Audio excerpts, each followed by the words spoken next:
j'espère que vous allez bien. Je m'appelle Julie Quentin, je suis conseillère indépendante avec Arbonne et j'ai le grand plaisir aujourd'hui de m'entretenir avec un thérapeute sportif qui s'appelle Christian Gagnon et sa fille qui va nous servir de modèle. Vous là, est-ce que vous dormez bien? Est-ce que vous adoptez la meilleure position possible quand vous faites dodo? Alors, c'est de ça qu'on va parler aujourd'hui. J'ai le plaisir de vous présenter Christian Gagnon, qui est thérapeute sportif. Et tu vas nous dire tout ce que tu fais aussi. Oui, bien sûr, bien sûr. Je m'assois, je suis kiné, je suis ortho, je travaille beaucoup thérapeutique, bien sûr. Je suis quelqu'un qui fait beaucoup de méditation également. J'ai beaucoup de formations de par ma jeunesse en méditation transcendantale, du Reiki, beaucoup d'ésotérisme, si je peux dire. Mais j'ai eu beaucoup la chance d'avoir du yoga aussi pour développer un meilleur dos, favoriser un meilleur sommeil. Et puis là, je me suis intéressé un petit peu à tout ça, l'aspect du sommeil, parce qu'on entend toutes sortes de choses. Il ne faut pas dormir sur le dos, il ne faut pas dormir sur le ventre, il ne faut pas dormir sur le côté, il ne faut pas ci, il ne faut pas ça, ça c'est mieux. Fait que je me suis renseigné, puis finalement, je pense que je vais vous faire un beau petit résumé de qu'est-ce que c'est que de bien dormir, puis comment bien dormir en fait, comment bien s'installer. Puis je vous présente ça tout de suite. Parce que je vais juste vous expliquer 30 secondes, c'est que je suis venue il y a quelques semaines rencontrer Christian parce que j'avais un problème dans le bras. Puis Christian, il m'a tout analysé en l'espace de 5 secondes peut-être pour dire ta jambe de gauche est toujours sur celle de droite, tes mains sont toujours comme ça. Tu sais, j'étais couchée sur le dos. Puis là, il dit quand tu vas dormir, là, je vais te suggérer une position, puis là, il va vous l'expliquer, là. Mais je vous jure, je l'applique, là, depuis qu'on s'est rencontrés, là, et ça fait tellement de belles différences. J'ai plus mal à mon bras, parce que je suis plus déposée, probablement, là, mais... Mieux aligné, en fait. Ouais, c'est mieux aligné durant ton sommeil.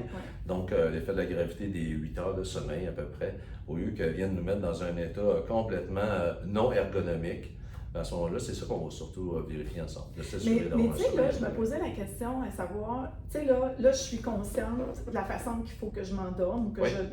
Mais moi, je me réveille toujours la face à plat sur le matelas. Je suis vraiment toujours sur le ventre. Puis on dit qu'il ne faut pas dormir sur le ventre. Ben, je pense que... En fait, ce que l'on sait maintenant, avec la science nous explique que chaque individu a sa propre façon, sa propre position de sommeil. La semaine passée, j'ai un client, c'est exactement ce qu'il me dit. Il dit, Christian, il dit, moi, je commence sur le côté, mais je finis tout le temps sur le ventre le matin. Puis, il n'y a pas de problème de dos, c'est un monsieur qui est en pleine forme, mais pour lui, c'est sa position. L'idée aujourd'hui, c'est pas de changer vos positions de sommeil, c'est de vérifier quelle est votre position de sommeil et qu'est-ce qu'on doit vérifier pour que cette position-là ne soit pas une position qui va vous donner des problèmes demain matin au réveil, mais plutôt favoriser votre confort, favoriser votre récupération durant le sommeil, puis vous lever avec une capacité de sentir que « wow, ça va bien, je me suis déposé, je suis bien, je ne suis pas tout pris, je n'ai pas interticolé, j'ai pas... » Alors, c'est ce qu'on va voir aujourd'hui. Qu'est-ce qu'on doit faire? Y a-t-il des petites choses qu'on peut faire pour juste comprendre, selon la position de sommeil que vous avez, qui correspond à la vôtre? Qu'est-ce qu'on doit faire pour juste s'assurer qu'elle soit confortable? Parfait. Merci. À tout de suite. Alors, la première chose, lorsque vous allez vous coucher, l'important en fait, c'est que, voyez-vous, ça ici, on a mis un tape à Léane sur la colonne vertébrale. On voit que la ligne du tape, elle est droite. En position debout, Léane, elle est droite. Bon, voilà, ça donne une ligne droite au niveau de la colonne vertébrale. Quand on va se coucher, c'est cette ligne-là qu'on doit s'assurer de conserver droite. Léane vient de se coucher sur le côté. Puis si on regarde la ligne ici, on s'aperçoit qu'elle a perdu sa droiture. Normalement, je devrais avoir une ligne qui est droite, comme ça ici. Alors, lorsque vous vous couchez, on va utiliser des coussins pour venir compenser et stabiliser ça. Exemple. Si, au niveau de la tête de Léane, si je viens lui mettre un petit coussin, puis dans son cas à elle, on va vouloir avoir une largeur, une épaisseur de coussin qui est de l'épaule à l'oreille. Voilà, tu peux le déposer. Voilà, comme ça. Donc déjà là, en positionnant sa tête avec un coussin, on s'aperçoit qu'au niveau cervical, la ligne commence à être un peu plus droite. Ici, il y a une petite torsion qui se fait au niveau thoracique due à son bras qui est trop avancé vers l'avant. Ça amène comme une rotation ici. Et c'est à ce moment-là que je vais venir placer soit un oreiller, un petit coussin, mais en avant ou le bras, de façon à ce qu'elle puisse déposer son bras. En faisant ça, elle va stabiliser juste le niveau thoracique droite. Au niveau de la jambe, souvent on a tendance à avoir une jambe qui vient en avant, il vient trop. On va avoir une rotation comme ça ici au niveau de la colonne vertébrale, au niveau des lombaires. Donc ce qu'on va faire, encore une fois, on va venir placer un petit coussin juste sous son genou, de façon à remettre la ligne droite du bassin. Donc la correction, elle est relative à nos courbures naturelles, à la position que l'on va adopter durant le sommeil. Donc, c'est pour ça que ça prend un petit ajustement avec quelques coussins. Si vous avez un partenaire, un conjoint, une conjointe, effectivement, donnez-vous un petit coup de main pour vous observer. C'est difficile de s'observer la colonne vertébrale pour avoir l'impression qu'on est quasiment debout avec la même ligne. Ensuite, il y a une autre ligne qu'on va regarder souvent, c'est s'ajuster à ce qu'on puisse faire une ligne entre l'oreille, l'épaule, le coude, le bassin. Puis même si on continue plus loin, on aurait le genou, la cheville. Dans le cas de Léane, ici, on voit que l'oreille est là, puis l'épaule est ici, est beaucoup décalée en 3D. Donc, son bras, il faudrait qu'il soit ici. Donc, elle a l'oreille, l'épaule, le coude et son bassin. Donc, on va venir placer un oreiller juste ici avant. L'oreiller des oreillers. Voilà, comme ça. On va changer la place, c'est plus sympathique. Voilà. Puis même que je vais même des fois mettre l'oreiller sur le côté, de façon à ce que le bras puisse vraiment s'appuyer. Puis en avant, on a les oreillers aussi où on a un petit coussin qui vient en avant. Ça vient tout stabiliser la position du corps. Et c'est à ce moment-là seulement que vous allez pouvoir vraiment vous laisser déposer, laisser la gravité, parce qu'au fur et à mesure qu'on s'endort, on devient plus pesant.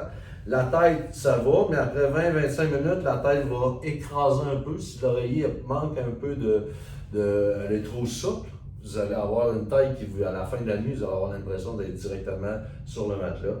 Alors, il faut avoir une certaine fermeté dans votre coussin au niveau cervical pour soutenir la tête. Puis c'est comme ça qu'on va vouloir s'installer au fur et à mesure. Et pour finir, je vais vous juste présenter la position de repos qu'on appelle. Comment s'installer pour une petite position de repos.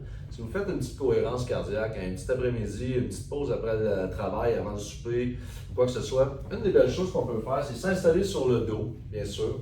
On va venir placer un coussin sous les genoux, chevilles, comme ça ici, ce qui est très confortable. On va tourner les pieds vers l'extérieur, voilà. S'assurer que les talons sont à la même largeur que les épaules. On veut relâcher les jambes. Puis selon l'alignement de la hanche et de la biomécanique osseuse, une ouverture de jambes, c'est pas les deux jambes serrées ou les jambes en croisée. On veut vraiment amener les jambes, les talons à la largeur des épaules. On ramène les pieds un peu vers l'extérieur. Un exercice, on va contracter les fesses. 2-3 secondes et on va les lâcher, ce qui va simplement faire basculer un petit peu le bassin et venir mieux positionner sur la table, ce qui va plaquer un peu votre bas du dos. Les mains, on va les mettre en position ouverte, paume vers le plafond, et on peut les placer dans un angle qui nous permet, selon le senti que vous avez, de voir à relâcher le haut du corps, les épaules, le pectoral. Puis pour ça, c'est selon l'angle que vous allez choisir. Vous pourriez dire, ah, ici, je me sens bien, je sens l'étirement, je vais les déposer là. Et pendant ces 5 minutes, 10 minutes que je vais m'installer, bien sûr, je vais prendre le temps d'inspirer pour préparer ma cohérence cardiaque, ma respiration rythmique, puis ça me prépare à ce qui s'en vient dans mes activités d'après. Ça peut être favorisé parce que j'ai un souper ou une réunion d'affaires. Juste me déposer, arrêter la journée, tout ce que j'ai eu, arriver ici maintenant, me permettre de pouvoir prendre place dans la prochaine activité, dans toute la présence du moment. Puis ça pourrait être aussi en fin de journée, en fin de soirée, lorsque juste avant d'aller me reposer, me coucher pour ma nuit, je vais faire un lâcher-prise mental, un relâchement du corps, puis je vais faire une libération de mon esprit pour favoriser un sommeil profond de détente et de récupération.